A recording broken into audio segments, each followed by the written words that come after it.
I have a startup called Remedy, and essentially what we do is we use fungi in order to naturally restore polluted environmental sites.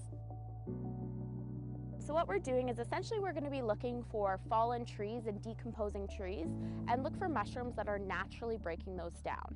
And then we're going to take a sample of some of those mushrooms, ID them, and then later on we're going to clone them. I started doing this when I was 15 years old, and people will ask me, they'll say, you know, where did you do your master's or where are you doing your PhD? They're pretty shocked when I tell them that this research that they've been really impressed with so far and is solving a big problem.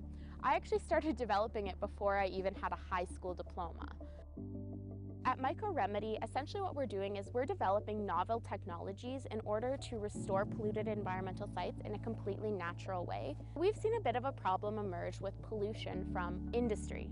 And one of the things we've also noticed that really elevates that problem is that most of the current methods to treat that contaminated material, they're a little old and dated.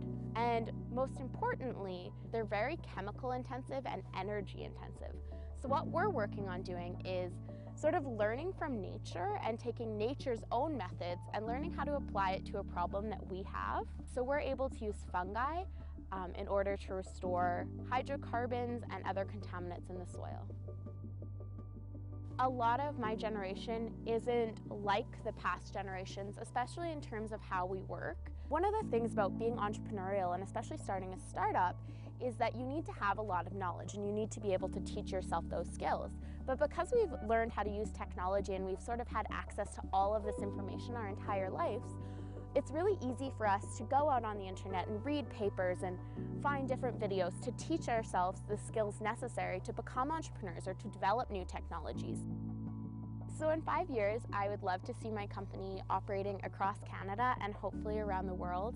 One of the big things for me is it's not just about profit, it's really about making a change. One of my goals is to be able to take some of the profits from Remedy and divert them in order to restore ecologically sensitive areas that would never normally be remediated.